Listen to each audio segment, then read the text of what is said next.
welcome to Cancer Stories of Help and Hope with Kind Hearts. In case you haven't heard it before, Kind Hearts is an NGO that goes all the way to educate and enlighten people on the dreaded disease cancer. My name is Bena and I'll be your host on this ride. So Kind Hearts does more than just educating and enlightening people. It also goes ahead to render help to people who are currently going through cancer in terms of supporting them for their treatments and being there for them emotionally as well. So one of our beneficiaries is right here in the studio with us. She's a fighter, she's a hero, and she will be sharing her story with us. So over to you, ma'am.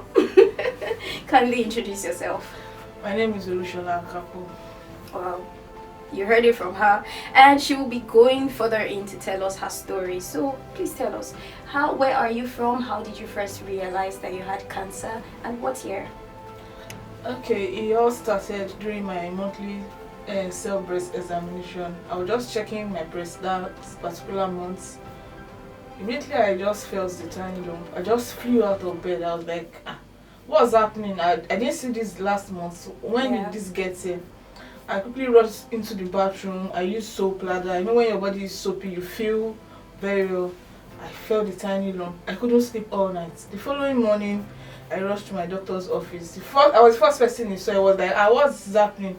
And I told him. He was like, okay, probably I should wait till my next period. It might be a hormonal imbalance or something. The lump kept growing. Probably it was a psychological whatever. So I was now referred to a general hospital to see a surgeon. So when I got there, general hospital, government hospital with their own waiting time and all that. So when I got there, even the day they gave me to see a surgeon, not even for the operation or anything. The day they gave me was like 2 months far ahead. So I was just like, I don't want to joke with my life. I know lump is not meant to be in someone's body. I just want to take it out and just move on. So I used the private clinic. I had a lumpectomy. Lumpectomy is when they remove the lump from the breast. Yes. So when they removed the lump, they actually said I should take it to a lab to check. I said nothing is wrong with me. I'm fine. They gave me the sample. I was actually going to trash it, but my doctor just kept on saying, no, I know you're fine. There's nothing wrong with you, but let's check it and all that. So sent to a lab, and it came back stage 3 invasive carcinoma. Wow. That is a story that we all need to learn something from. Like she said, she had her monthly checks, and which is very important, which is another thing that Kind Hearts tries to preach out to people. Always check. It's best to catch it early. So we know that this finding out that you have such an illness can be very emotionally wrecking to anybody. So how did you first react? How did you take the news? Okay, so on that fateful day, I was still going for dressing on the lumpectomy surgery site. So that morning, I was getting ready to go to the clinic. Then the surgeon that did my surgery, he called me on my other line. He didn't have that line, so I was wondering that, okay, maybe he was trying to reach me. Then my doctor, where I stay, now gave him the other number. I was just trying to place my head around where he got the number. Because when he called, he was like, how are you? I said, fine. I said, okay. Are you still coming for your dressing today? I said, yes, sir. He said, okay, when you are coming, come with your sister. I was now like, I brought the phone, like, is he mistaking me for someone or something? But later on, I figured out that no, he does not have this number. Definitely, you know who he's talking to. So, I just went, after I finished eating, I went to the clinic. Okay, prior to that time, the lab I sent the sample to, a friend of mine works there. Okay. So a doctor has to refer you for a investigation as like biopsy. Yes. So the doctor's phone number was there and the hospital address and everything. So she already called the doctor. That was my friend that works in the lab. Because she told me that the results will come out in 10 working days. I was calling her, babe, what's up now?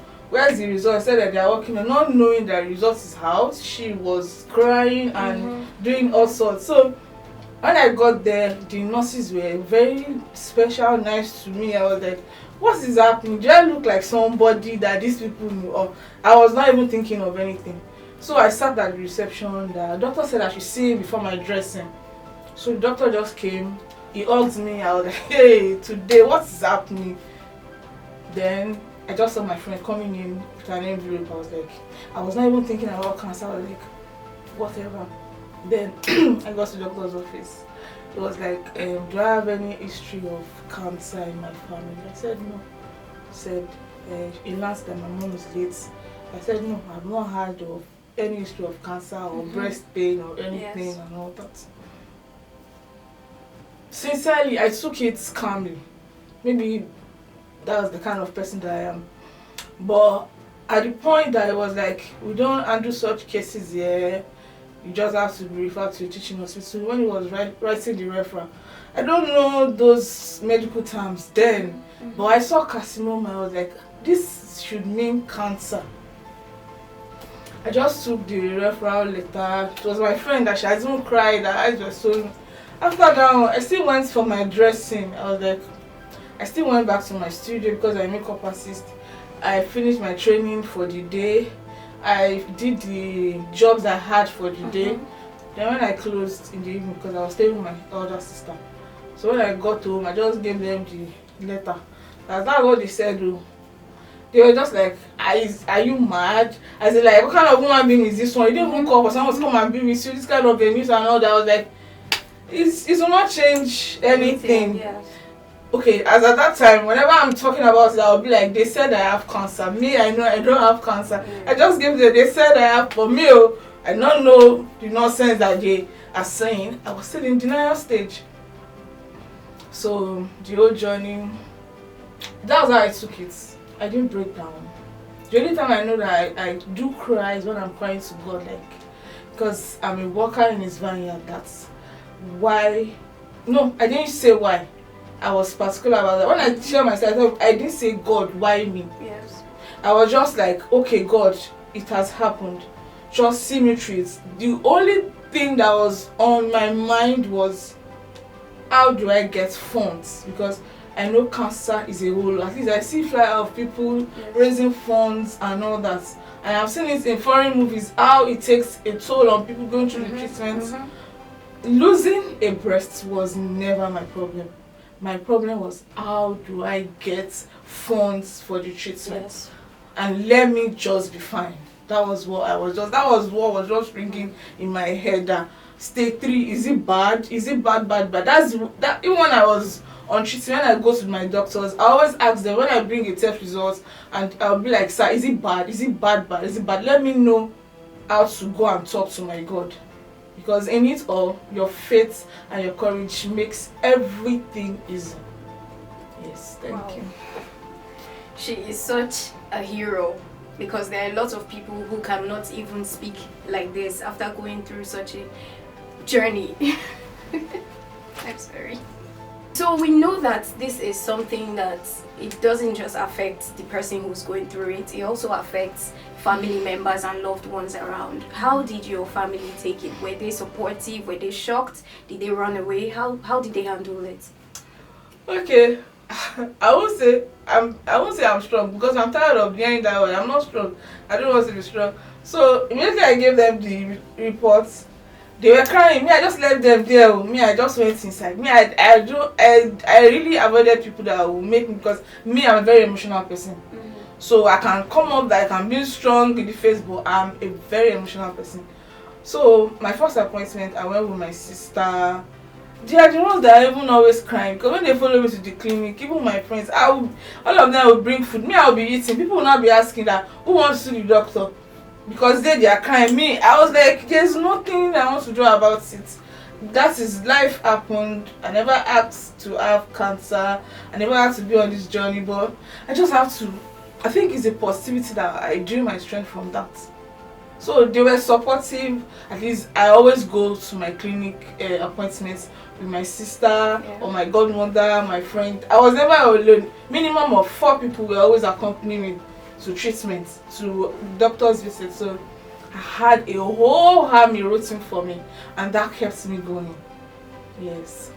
It's really important to have support around us, people to talk to, because it can really take a toll on anybody. So if you are a family member who has somebody going through this, your friend, your co-worker, anybody, try to reach out and be supportive, because you really do not know how much this has affected them. Speaking of affecting you, how did it affect your business at the time?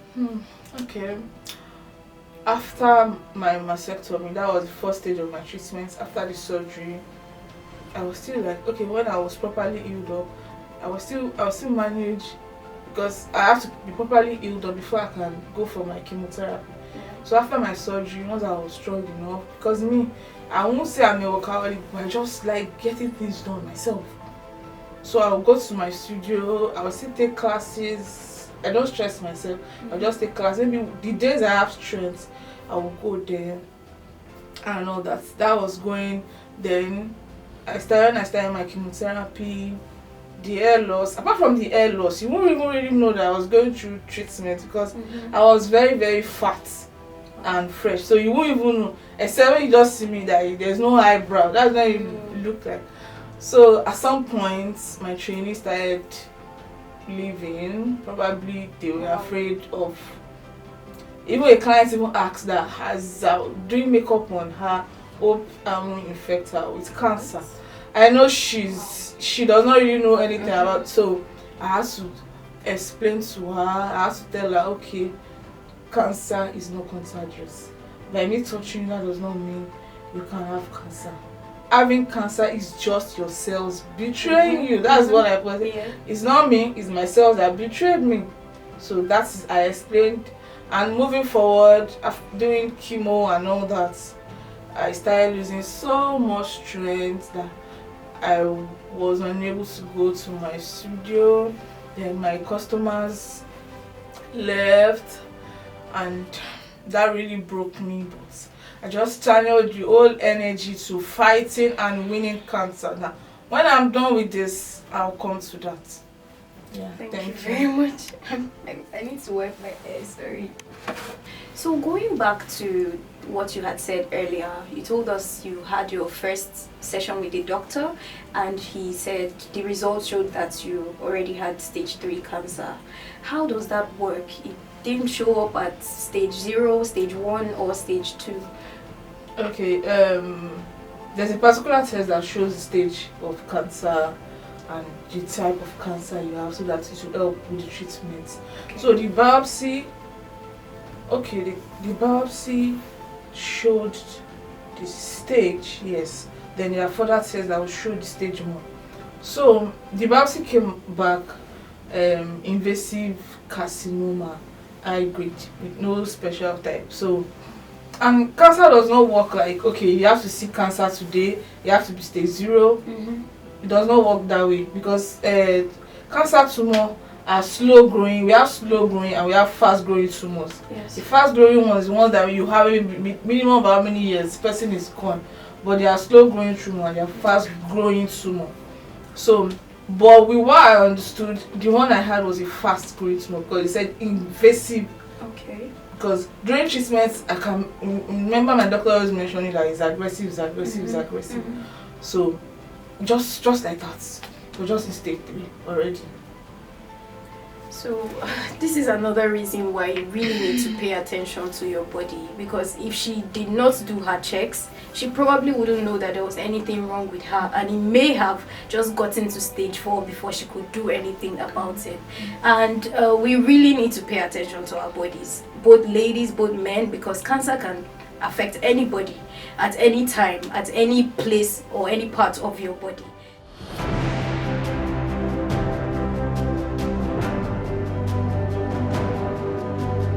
Welcome back to Cancer Stories of Help and Hope with Kind Hearts. We are still here in the studio with Shola Akapo, and she is still taking us through her journey of cancer so far. So we know that cancer can be a really expensive thing to treat, from the chemos to every step of treatment that you have to take. How did you fund this? Okay. This is the part I don't really like sharing about my story, because it was a whole lot. Okay, I was doing series of tests in and out, in and out. So when I was supposed to start the treatment, I didn't have any money again. So my godmother was like, she spoke to someone that you can't do cancer alone. I said, I know I can't do cancer alone. So now we have to solicit for funds online. I have to put my picture out there to raise funds. That was a whole lot for me. I broke down, I cried. I cried all the way from last week. I cried to Ikorodu when she told me that. I will still wake up in the night, I will cry like, God, has it got into this? That even at some point, some people were like, there's no big deal. I was like, it's a whole lot for me. Emotionally, I just have to be ready for that. So I didn't have any choice, so I had to put up my picture, did a flyer, my friends started posting, Instagram, Facebook, just posting everywhere. So I started raising funds. Okay, before then, I didn't agree to that because I was like, no, my God will come through for me, me. So when they told me that I have to go for surgery, it was like $500,000. I don't even have, at that point, I didn't have a dime. So I can remember going to a church program that Friday. So I was just like, after the program, the spirit just, okay. I just spoke to the pastor that I do hear testimony, people sitting on the pastor's chair, rolling on the altar. That's okay. I even did sacrificial offering. That's okay, fine, it has happened, but God, I just need a sign. I just need you to tell me that, okay, you are with me, you will be with me all step of the way. So they opened the church premises for me. I sat on the pastor's chair with faith and I rolled on the altar. Within 24 hours, I was able to raise money for my surgery. Wow. So and I was like, okay, that means God is with me. Confidently, when I did the flyer, I started posting it and all that. So I started with the first stage of treatment. I had my surgery. Then I moved to the next stage, which was chemotherapy. All the money I raised, I was exhausted it at the third stage of my chemotherapy. At that point, Kindness International came to Brighton because I was thinking, because I used to hear that it's better you don't start the treatment than you start and get stuck somewhere halfway. So they came with a ray of hope. I was so happy. They funded my remaining chemotherapy treatments and kept on going like that till I was done with my old treatment. Wow, that's wonderful. So how many sessions of chemo did you have? I had 6. That aggressive is very important. 6 aggressive sessions of chemotherapy. And how did it affect you? Because we know it can bring about weakness and some other side effects. How did it affect you and how did you deal with it? Okay. Me, I'm someone that my face works for me. So before my chemo, I was okay. After my surgery, there was Shiloh, where I'm a witness. There was Shiloh, so I managed even with my staples to go for Shiloh healing service. Then I told God that as I'm starting my chemo the following year, I know chemo is a whole lot. Even chemo can be so toxic that people they don't even make it. Yes. That I called my full name. That my chemo would just be like paracetamol.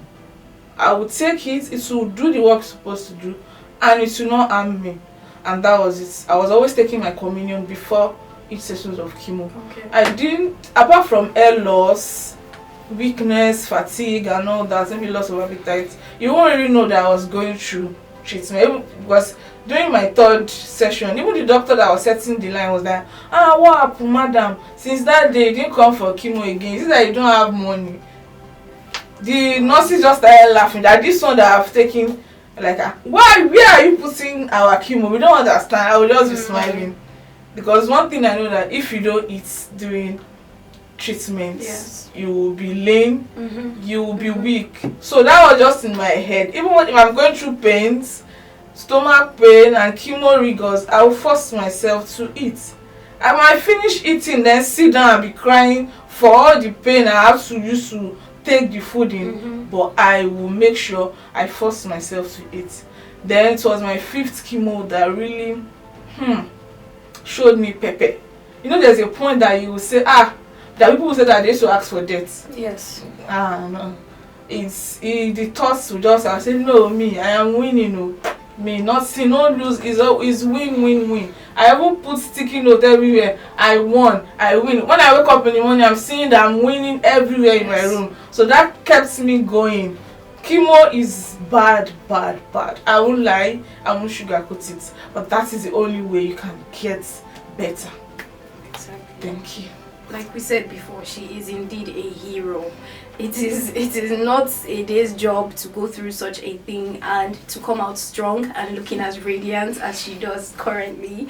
And we are happy to have been supportive of your journey so far here at Kind Hearts International Organization. So how long, give or take, how long did your treatment take? My treatment took a whole year. Whole full year. It should have been more, but me, I was always like, okay, because I got the diagnosis few weeks, 25th. Yeah, few days to my birthday. So going through the treatment was a whole year. So I was just like, okay, I was going to be 35th when I finished my treatment. So and even before cancer came, I was like, I'm going to celebrate even no matter how little. So cancer now come, I said no, I have to do survival part, even if it's not a whole lot, at least a little within me and my support systems that were there for me throughout my journey. So I was like, it was speed. Even when I finished my chemo, doctor said I should rest and this and that. Before you know, bam, I'm in the hospital. Said that, madam, I said you should rest. I said, I have a target. I've written it down. I've told God, because I said I've calculated 1 month, every 3 weeks for chemo. I've calculated everything. That me, I have a target. I have to be done with all of this before my 35th birthday. So it took exactly a whole year from the day of diagnosis. I was like 25th of July 2019. I finished my treatment 29th of July 2020. So it took a whole year.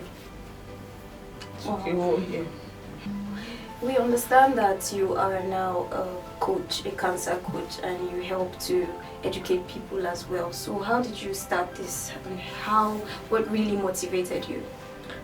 Okay, it all started after my old treatment, because nobody or anything prepares you for life after treatment. That's a whole journey itself. Not the treatment is a journey, but survivorship is a journey, is a whole lot, because you're saddled with so much side effect that you have to deal with that affects your day-to-day activities, and there's nothing you want to do about it.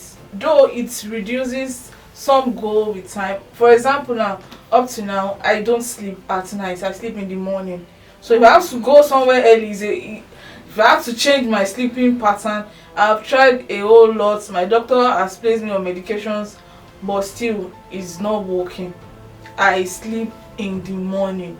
As in the midnight, my eye will be wide open as if it's just daybreak. So I just had to learn to work with that so that it does not affect my health and my productivity. So after my treatment, I was depressed. I was very, very depressed. That got to a stage I would just feel as if I should just be screaming, because after treatment I was done. I wanted to move back to my business and everything, but things were not going the way I planned. And things after winning cancer, so many things I can't control, I just let it go. I don't get angry at anyone. I let go of things easily. Even if I want something I don't get it, I've moved past it. I'll just go, better luck next time. So that because my mental health is very, very important. Survivorship is a roller coaster. I have a lot of side effects to deal with, so I don't want any negativity or anything that will just take my peace. Because surviving cancer, I used to hear the word peace, but surviving cancer, I now know the real meaning of peace. I just want to be at peace with myself. Every other thing follow. I come first. I love me first. I come first. Any other person can. I choose who choose me.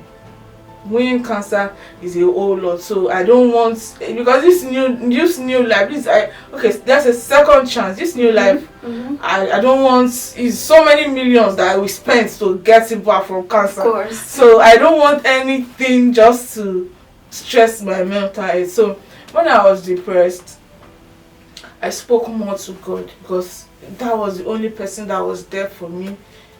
So what I'm actually doing now is a message from God that help people and you will be happy. Yeah. So I started volunteering with foundations. I go for their screening program and everything. I realized the first one, I went and I was happy. I did it again, I was happy. The more I do it, the more I am more happy. So I was like, okay, so this is why God, because I was like, okay, God, why did you, because so many things that happen during treatment, so many miracles, million miracles, that I know it just has to be God. So I was okay, so this is why you kept me. So I kept doing that, I kept being happy. So I now moved to the stage of counseling people going through treatment. At least I use my own experience to tell them, okay, you might not experience it the same way I did, but at least this can guide you. This is how I felt. So it might not necessarily take the same, because everybody's healing, everybody's journey is different and is valid. Your feelings, your emotions, whatever you feel is valid. I might not feel that type of way when I was going through treatment, but yours is valid, and the way I felt then was valid. So I started my cancer life coaching by talking to people, and I see that people really need someone to talk to. So I'm always there. Some that don't have relatives to accompany them to their treatment appointments. I make out time, I go there, I surprise them and all that, which you will see the kind of joy. It means a whole lot to them, because I've been there. I know what it means. The day I finished my treatment, that kind that came with balloons and so much gift, I was so happy. So from that day, just stuck in my head that if they can do this to me, and I felt this happy. I was feeling like a celebrity really that day. Even people at the clinic was like, is this girl one celebrity? Or I felt so loved. So I know reciprocating that, paying that forward, remains something to someone. So I try as possible to go, at least when someone is ringing the bell, their last chemo or their last fraction of therapy, I try to make myself available if I can, just to put a smile on the survivor's face, because I know it means a whole lot. That's awesome. You've been able to make the best out of your journey. We would like you to drop your Instagram handle, just in case there's anybody out there who's also going through cancer and needs somebody to talk to as well, so you can use her story as an inspiration. So let's just have your Instagram handle. My Instagram handle is Coach Olushola Akapo. Olushola with the H. Coach Olushola Akapo. You have heard it from her, so follow her, DM her. She'll be available to talk to you about anything at all that has to do with cancer, and really to just be an inspiration to you and anybody who's going through cancer. And how did life with cancer really change for you afterwards, after your treatment? Well, I'll always tell people, I'm seeing the good after cancer. I would say, I tell people, I will not say cancer is a bad thing to me, because before now, I'm someone that is not so expressive. I keep to myself. So me now, like, having to talk to people the whole day. At times I used to have like a me time. I put on my phone for like 2 hours so that my mental health can be intact, because if I have to fill my cup before I can feel for others. So if I'm not okay, I can't answer anybody's question for the day. When I put on my phone again, I was like, me that I don't even like, if you talk to me too much, that means you are disturbing me. But I don't care. I always make out time. Even when I'm not feeling so good, I'm always there to listen. Even if I don't have any solution or anything to their problem, but lending a listening ears, I found out is a whole lot, which I try as much as possible just to be there for them. We also know that having to go through surgery you might not be the same again afterwards. How did you find confidence again in yourself to feel like your beautiful self once again? Okay, so like I said earlier, I was not bothered about losing a breast. I was bothered about getting funds for treatment. So I had my mastectomy. So I think it was because the surgery was still fresh. So I don't know what I was looking for. Like a few days after my surgery, and I saw a mirror. What I saw really broke me. So since after that day, I avoided the mirror for a whole year. Wow. Yeah, I avoided the mirror for a whole year. I think when I know that I was ready mentally. I stood in front of the mirror. I saw my surgery site, and that was the day I embraced my scars. I'm not ashamed to tell anybody anywhere that I have one breast. Yes. That even at home, say they are tired of me. They say I used to harass them with one breast. So I've embraced my scars. That is me. That is who I am. That is part of my healing process, and I'm okay with it. Wherever you are, just listen to her story and get inspired. Losing a part of you does not mean that is the end for you. You can take that and make the best of it. Inspire people, tell your story boldly, because you are a survivor, and we are happy to really have Shola here to tell us her story. Was there anyone in your life that surprised you, with their support? I know you had earlier said that you had at least 4 people going with you to your treatments and all of that, but was there anybody in particular that you'd like to give a special appreciation to? My appreciation goes to, I call them my armies. Yeah. They all came through, stood by me, with me, and still with me. Because up till now, I can't still get back to job, and they still support me. Even without asking, they still support me up till now. That's a whole lot. I don't know why they love me so much, but I'm grateful to God for the gift of good people in my life. I'm grateful to God. That's important, having a support system around you at your church, at your workplace, anywhere at all. It's important for us to show love and care to people who are actually going through any form of health issues at all. It goes beyond cancer. It's about really supporting and being there for people. So what do you wish you knew earlier before cancer? What do you think you wish you knew earlier? Personally or cancer related? Personally. Okay. Before now, it's not like I know God, not because my parents told me to, but because I know there is God. There's a miracle. And I'm someone that is always, what's the word? Always careful with things with life and all that. So even when cancer came, some of my friends were like, what has she done? This one that, you understand, like I'm a very conserved person. So winning cancer, I have so many things on my bucket list. Not like I'm a bad child now, no. But then so many things that I was like, what will happen? But now, I've thrown cautions to the wind. Like, let me enjoy life. Living life to the fullest. Exactly. Okay, so many things on my bucket list that I've started ticking out. Like before, I would never go on a boat cruise with anyone, but I did, thanks to one of my big aunties that sponsored it. So many things that then that I'm, let's say, uptight. I know something what will happen, but now nothing will happen. So live life and be happy. Exactly. Yeah. So we would like to know, like, when it comes to wellness, is there any kind of food you used to enjoy before you no longer eat? Do you have to work out now? If you were not a workout person before, do you have to drink more water? Just enlighten us a bit more. Okay, so before cancer, I don't eat anyhow. Even soft drinks, as in sugary things, sugar, I don't. So even my siblings were like, is this same you that is not always taking everything? Is you that everything is doing? So before now, I don't do all those. So someone said maybe that's why it was now easy for me to cut down.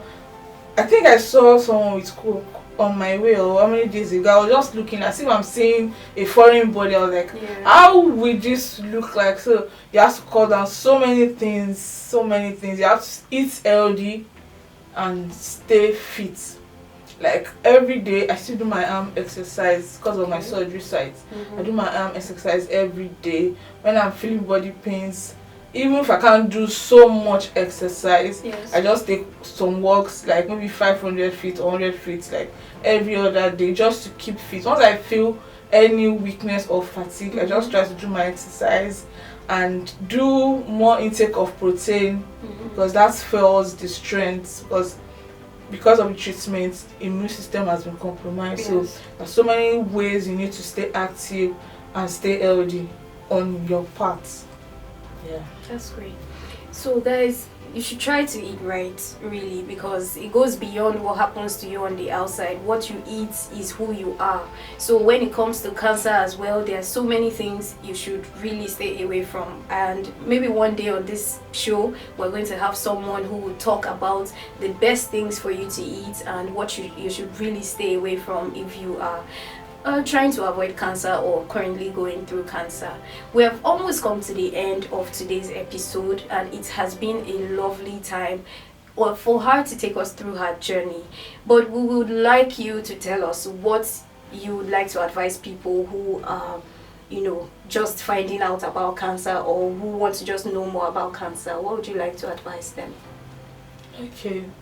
For people that want to know more about cancer, you can just start with probably your monthly self-breast examination. Then if you notice any changes, okay, just know your body, know your breast, that if there's any changes, because some symptoms are more than lumps that you might not even feel, might not even see. Yeah. So once you know your body, you know when there's a change. So when you feel anything or see anything, please see your doctor. Your doctor will evaluate you and tell you so many tests that you need to do. And you can do like a routine checkup to check your body, to check, not so like looking for cancer, but just to check your body to know how you are. Although early detection saved lives, it saved mine. So about people going through cancer, I always tell people that reach out to me that your faith is important in this journey. If you have given up, that is the other way. That your courage, your strength. I always tell people the things that make you a winner, that makes you win this battle. Number one is God. Be it Christian or Muslim, God comes first. It's God all the way. God makes everything easy. He gives you strength. He provides money that you need for your treatment, and all the support system is God all the way.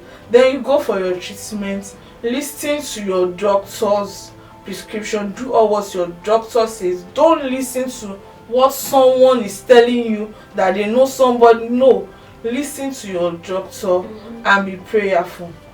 And most importantly, avoid all negativity. Yes. Stay with people with positive mindsets and positive things around you. Anybody that is giving you negative energy, please avoid them, because you need all the positivity to win the journey, to carry on. Yeah. Thank you so much, Shola. We didn't ask you how many years you've been free of cancer. As you can see on my shirt, 3 years and counting. Wow. Cancer-free since 2020. That is 3 awesome. years and counting. Yes. That is awesome. She's been cancer free for 3 years, Yeah. and we are happy that Kind Hearts organization was able to bring that ray of sunlight to her world. Thank you so much once again, Shola, for being here with us and for sharing your story. Thank you so much. Thank you. So till we meet again next time. Bye.